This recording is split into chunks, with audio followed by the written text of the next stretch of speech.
Most of us have been told that the highest expression of a spiritual relationship is unconditional love.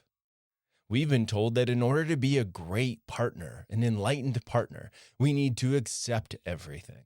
We need to forgive everything, no matter what. But what if I told you that's the very belief that is killing your chance of true intimacy? What if I told you that unconditional love is often just the mask for neglect, enabling, and the slow death of your soul? In today's episode, Courtney and I are going into why mature evolutionary love is conditional.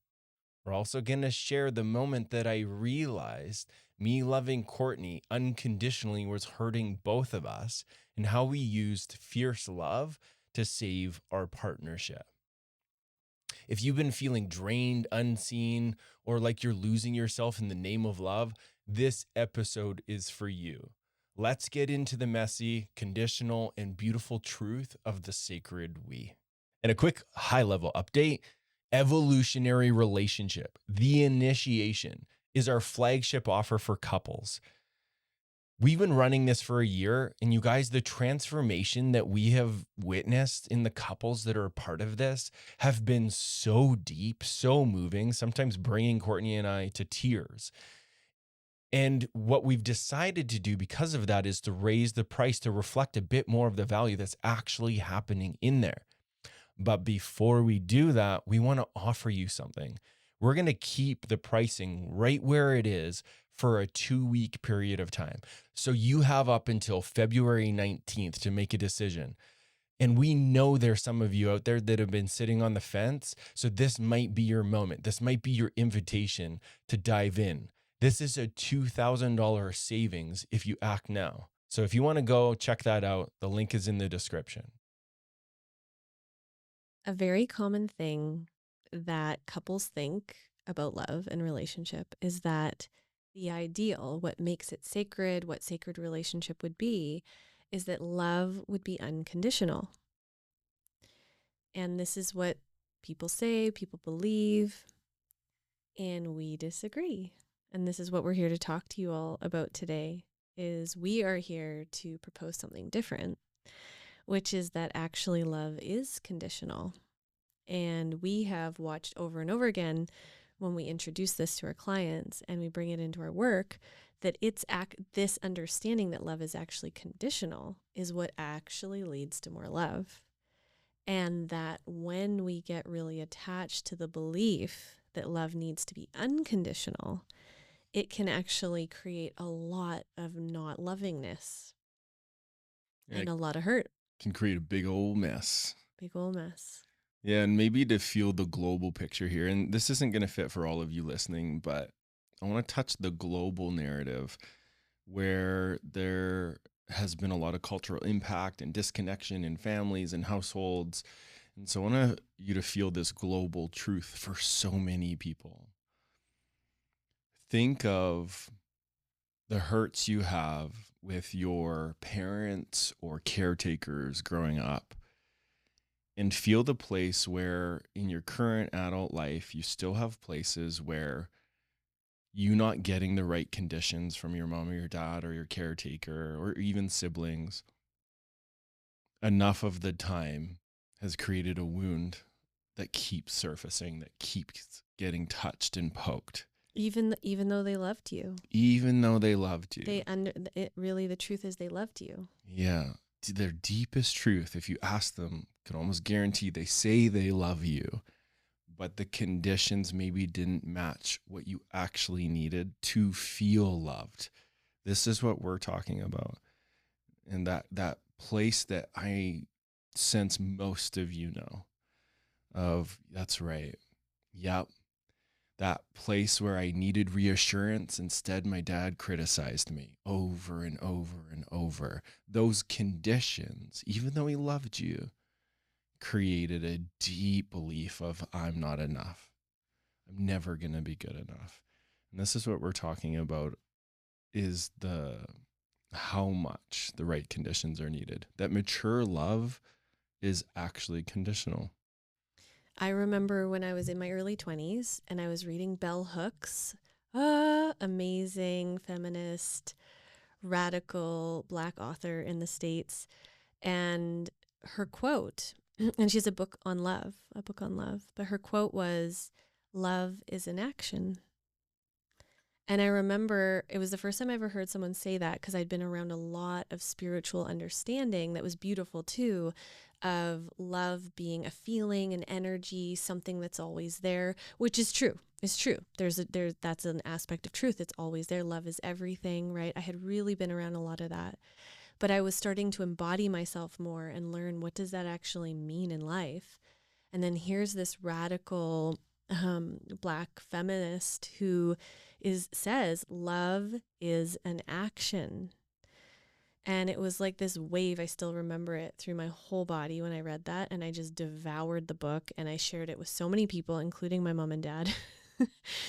And what it was awakening in me is, oh, I can feel the feeling of love for someone, but not be doing the actions of it, or not really even know what the actions for that person would be that would actually help them feel loved.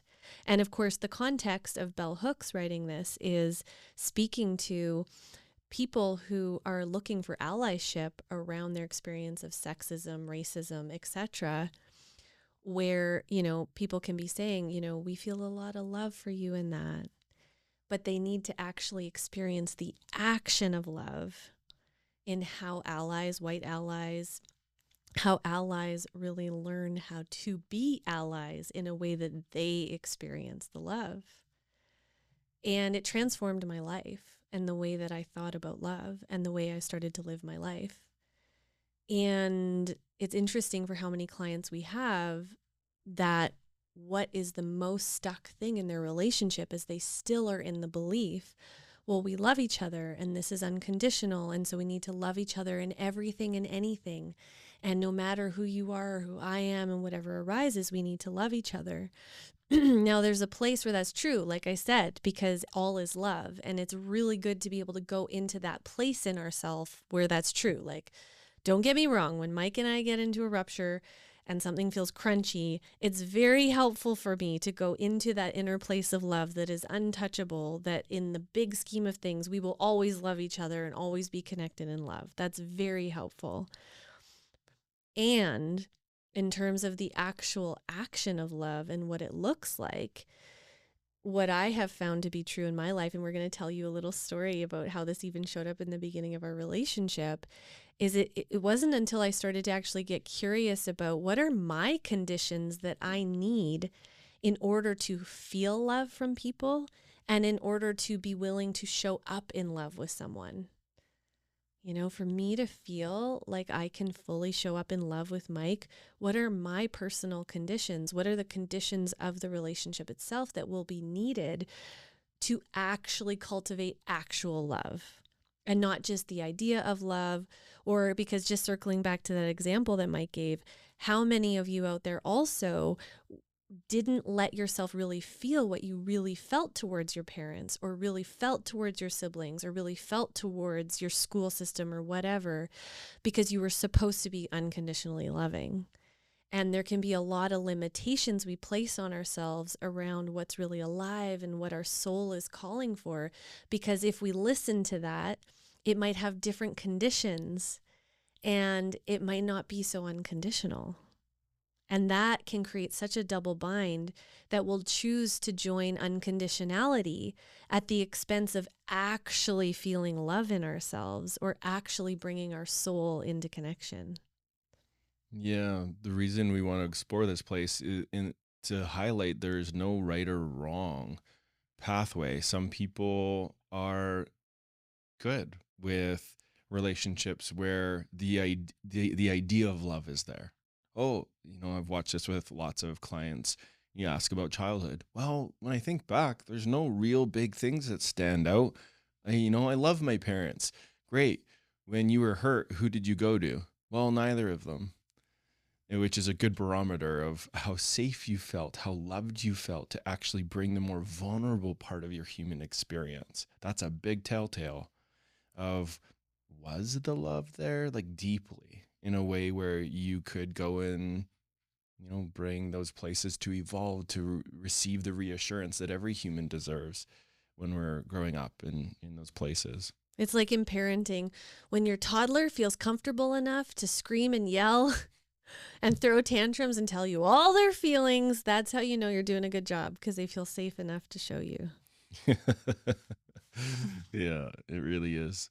And this is part of the work that we're inviting, is to be able to share more of those places, to share the little ouchies and learn the conditions so that there can be the deeper felt sense of connection.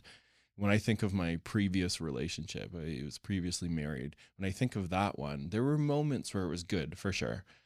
But the juiciness of the deep, intimate connection of really knowing each other wasn't there, because we didn't really get clear on what the conditions were for both of us to feel deeply satisfied and emotionally met.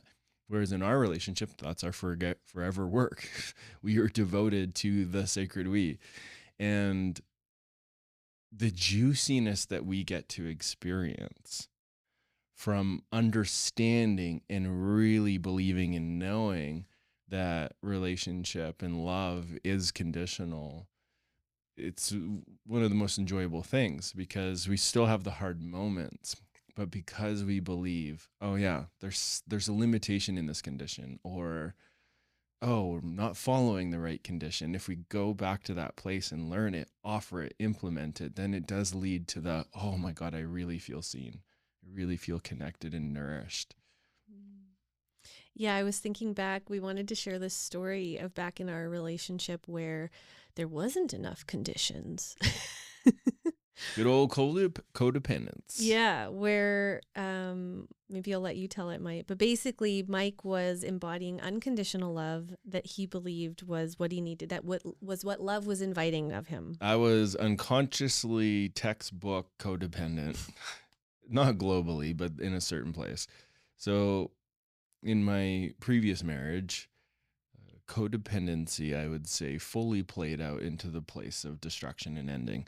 In the beginning of our relationship, I was still learning how to integrate the fully mature expression of love. And so at the beginning of our relationship, I knew that I loved you. And I believed, a part of me believed, that in order to love you, I needed to unconditionally love you, whatever the situation is. And when we came together, there's a certain constellation that I convinced myself, if I loved Courtney, if I loved you, I would just accept all of this the way that it is and have no conditions and just keep breathing through it and keep saying yes to it. And I did that. I did that and I did that and I did that for a few months until I hit an internal turmoil and breakdown of the limitations of me not honoring healthy conditions within the relationship. And it was so painful inside of me. And it brought me to a furious place inside that I needed to touch in myself, where I could feel the little Mike inside of me that didn't get the right conditions. And I remember the moment scooping that little guy up inside of me and making a vow, little baby Mike inside of me, I am never going to let you down. I'm not going to put you down. I hear you. I feel you. I am going to choose a relationship where conditions matter. And regardless of how this goes, like, I'm going to choose you forever. And I remember something shifted inside of me. It was a moment that I remember you, and maybe you can share your reflections around that. But I remember you making a few comments of what was different after that moment. And for me, something stuck there where what we're talking about, I really understood. And then I brought some of my new discovery of conditions back to the connection. And honestly, I thought that it was going to be the thing that ended our relationship. And with amazement, it was the thing that actually dropped us into deeper intimacy and safety and connection. Yeah, actually, when you weren't expressing the conditions, remember before you got furious, I felt furious. I was going, and I was starting to move away from the relationship. I didn't know how to put it into words. I was creating distance because I couldn't feel where your conditions were. I was like, where are your conditions? I I can't think you even feel them. asked for them. Oh yeah. You I said, "Hey, remember, Mike, is this actually what like I feel like there's something you're not telling me." I And remember I would one check in like, I no." remember one day in the forest, I actually got really fierce. This is my fierce love that I teach all the women. And I looked at you on Zoom and I said, I need to feel where you're actually at. But your face was kind of like, I don't know what you're talking about. No idea. But it's cool because when you finally came back with your conditions, I actually was so relieved. I'm like, okay, now I actually know where you are. And it helped me actually sink in deeper. And here's the thing that I want to tell you all. Often what happens is when we hear about unconditionality, we relax and we think, oh, I'll be loved no matter what, right? And so then we think of conditional love as scary. That means that someone will not love me or not, and that can feel harsh. But you know what's so interesting is when we go into unconditionality and there's no boundaries, there's no limits, as humans, we need boundary and conditions to hold us accountable. If we don't have any banks of the river and we're just told anything can be and anything can go, what happens is that we actually become naturally more unloving because as primates, our nervous system is actually programmed to become more and more selfish, more and more self-centered, more and more focused on our own survival. If there aren't parameters that are saying the boundaries of this is what's needed to stay in this relationship, or this is what's needed for love. We need the banks of the river. If you think of a river, if there's no banks, it just spills everywhere. And now it's not a river anymore. Nothing can float down it, right? And It'll turn into Jabba the Hutt, sitting there just more of whatever it is that we desire. I feel like that's a perfect humanity consciousness unfolding example of if we don't get conditions, yeah, on this big blob. you're going to become a big blob. And that kind of is what happens. And the thing is, we can be telling ourselves, I'm doing this for love, but it actually starts to create the conditions of less love. And I'm going to give you an example from parenting because I have experiences with my son. I have been all about gentle parenting and unconditionally loving my son. And actually, as a mother, that part has been very easy for me. I can very easily feel the unconditional love for him. And not enough. There was a place where he was throwing things at me very intensely, and he's amazing. He's an athlete. He's really good at throwing things. And I was getting hurt. And you know what? No amount of peaceful acceptance or peaceful, I'll just be calm and regulated and it'll shift. No. It got bigger. It got worse. It got out of control. But I could unconditionally love it, but it wasn't creating more love. So I could feel an acceptance of him in it. But there's actually more and more not love and more hurt and more aggression and more, right? And it wasn't until I brought in a condition of, if you throw one more thing at mama, I'm going to have to walk over to that room and close the door until you stop throwing things at me to protect me. And I'll be right there on the other side, but I'm just closing the door to protect myself until we calm. And, I had all kinds of stories about how that wasn't loving and he would feel abandoned and that's not me regulating, and did it the first few times. And I'm right on the other side of the door saying, I'm right here. I love you. And I'm going to be on this side of the door until you stop throwing things at me. And bringing in that condition instantly started to shift the pattern. And so whereas before we would be stuck in there for a long time, that spiral, all of a sudden, it's like a split moment and we're back to love. I open the door, we hug, he stopped throwing things, we work with the feeling, right? The anger that's there. And there's an example, the condition actually created more love. And we watch this over and over again with our clients. I just supported a couple in this a little while ago here, it wasn't until she got super clear on what her conditions were. I need this, this, and this in order to stay in this relationship. And if it doesn't happen within 6 months, I'm not going to be able to stay. and saying it from love and care, but this is what's true. This is what's actually true in me to actually feel good about this relationship. And then watching her partner, who's been avoiding those things for years, dealing with each of those things right away. But she had to get to herself of finding that clarity of this is what I need. She needed to get clear in the conditions for him to be able to know to show up, for them to be able to create more love. And many of us create a lot of hurt because we don't want to assert the condition. Gordon Neufeld talks about it in this way. If you don't have boundaries with a child, and this translates to adult relationship as well, if you don't have boundaries with a child, it's actually a form of neglect and abuse. It's a form of abuse, because we need to have mirrors and reflections from other people, from the external environment, to feel ourselves. The pathway of self-realization is bumping up against all the things that life has to offer. If we unconditionally love, which a lot of people have the narrative of, oh, that's, you got to unconditionally love whatever's there. If you're being emotionally abused, unconditionally loving that person is not loving to them. It's not loving to you, and it's not loving to them, because now that shadow, which we all have, is going to spill all over the place to other people and actually make our community, this planet that we share, you guys, we share this place. We are all family, whether we want to believe that or not. We share this rock. We're all on it. It's all our home. And if we don't care about how we use our power and how it impacts other people, we are making this world an unsafe place. Love, true mature love, says there's limits to relational ingredients and behaviors so that everyone can have the freedom to enjoy their unfolding here. This is meant to be a place to create and have fun and learn. And too many situations where there's lacking conditions has led to a lot of war and destruction and just mayhem.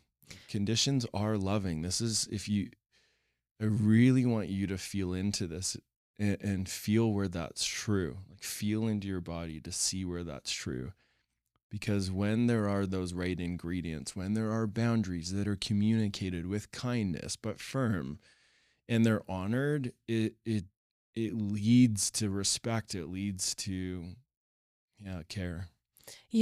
I actually find it really reassuring and settling to know that if I started to not take care of myself, developed an addiction, started spending all of our money, that Mike would and then didn't want to work on it or didn't want to look into that for Mike, that he would not just unconditionally be with me in that. And I actually feel relieved about that because for me, that means that in our relationship, we love each other enough that we want to hold each other accountable to being healthy and well and vibrant and creative. And in our relationship, right, we have certain values that resonate for me around that. And I like knowing that Mike wouldn't just unconditionally love me in that he would actually hold me accountable, that he'd say, hey, this isn't feeling good. Hey, I'm not just going to stick around while you go down that road if you're not going to work on it. That actually helps me feel safe because we're going to hold each other accountable. And then I know that he's not just going to stay in something that's also making him miserable, and that he's going to take care of himself in the dance.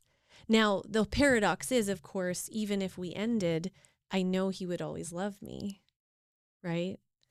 But this is the piece of the love as an action, as a daily practice of actual relationship. Yeah, this is, excuse me, this is where it's not this or that, it's this and that. I really feel and believe that we are meant to unconditionally love ourselves in the most vulnerable places, messy places, but bringing in then, like, this is the and that, then it's bringing in the conditions to the place where the shadow spills, creates harm, and working on it. Not because anything's broken, wrong, or bad, but because there is a love. And there is a care on how I impact you in your life and our son and our friends and whoever crosses my path. Like that needs to matter for us. If we're wanting to be these beings that mature and evolve into adulthood, true expression of adulthood, we need to know that there are conditions, that there are limits, that it's not okay for the part of us, again, we all have the shadow. It can't drive the bus. If it's driving the bus, that's not mature love. We don't want to just unconditionally love that. That is called enabling. And it leads to way more isolation, way more internalized shame. Because at the depth of our being, I don't think I've ever met a person who actually wants to hurt other people or to get everything that they want. There's places where we have blind spots. We don't know. We weren't taught. We weren't given boundaries. So now we're just living these narcissistic traits, and all of us on a level in certain places. And that's where the conditions and the banks teach us, oh, that's not my deepest truth. That's not how I want to treat another person. And that's what brings us back into the relief and the safety of, oh, I can rely. I know I can rely on you. If there's a place where I go unconscious and fall into some unhealthy expression of my conditioning from my lineage or how I grew up, you're going to say something. You're going to point it out. You're going to call it out. You're going to share the impact on you. And that's going to give me an opportunity to be initiated into, what do I want to do about that? That is true. Ooh, that doesn't feel good. That's not. And thank you. Like, thanks for having the fierce love that pierces me again and again. So I don't just show up in a place that uh, is oblivious to impact. Yeah. It's actually a devotion to our love. And, the thing is when we know our conditions for love, we can attract those qualities in our partner, and our partner knows how to meet us. Or if this relationship is meant to end, then we can actually attract a partner that resonates with those conditions, right? But so many people, what they do is they put away their conditions, thinking that that's love, but then you're not really living the relationship that makes you feel alive. And then that simultaneously makes your partner feel alive, and where you get to really cultivate that love together. And so our invitation for you is to contemplate conditions. Yeah, it's interesting. We've actually had a lot of couples, some clients that we've worked with one to one, excuse me, and then some where we've worked with couples. And what a lot of them have discovered inside of themselves is their own conditions that they need to be able to go into that healthier expression of love. And some of those conditions, I'm thinking of a client right now in my head that had his own insight of, you know what? I actually think we need more support. I think there's this place where we've just got our patterns. They're so ingrained. We've been doing it for 20 years. We keep trying to do it ourselves, but there's something that's not working. This is why Courtney and I created our flagship offer, which is the evolutionary relationship, the initiation. And this client, once they discovered that piece of like, that's the condition, I think I know we need that.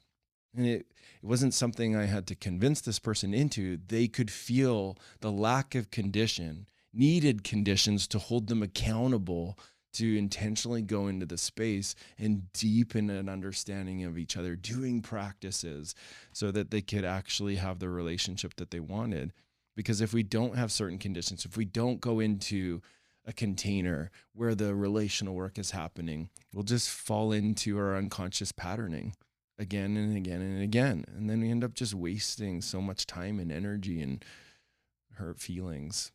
That's why we have the initiation program, is to actually guide couples through the process of this, right? Because it's one thing to also know, okay, I need to have conditions. And it's another to actually get to know what the conditions are and learn how to communicate them and learn how to build your relationship around understanding this concept that love is conditional. And we are really excited right now. We're in a relaunch of this program. We're getting more masterful with it. We've had couples in it for over a year now, and we've gotten to watch how much they've transformed through the year. It's wild when you set intentions of the kind of couples you want to help, and then you watch them actually become that through the year. And you have this proof, right, of, the work we're doing is not only helping us, it's also helping others. And for Mike and I, this work is really our prayer for the greater, for the collective, that the more that people out there are loving each other and in the practice of love, that love feeds the whole world around you and transforms your ecosystem. But we all actually need support to do that. And we actually need to see mirrors of other couples doing it. And we are in this relaunch right now. And for the next week, is it one more week? Yeah, February 19th. February 19th. We've got a big discount on entering in and getting a spot. And $2,000 savings if you join before then. So it's our current pricing stays the same. And then after the 19th, then it goes up another $2,000 for the year. Yeah, so if you want to hop in, now is the time. We've already had some couples already hopping into this offer. And so we're excited to have some more couples magic in there and to journey the year-long initiation together.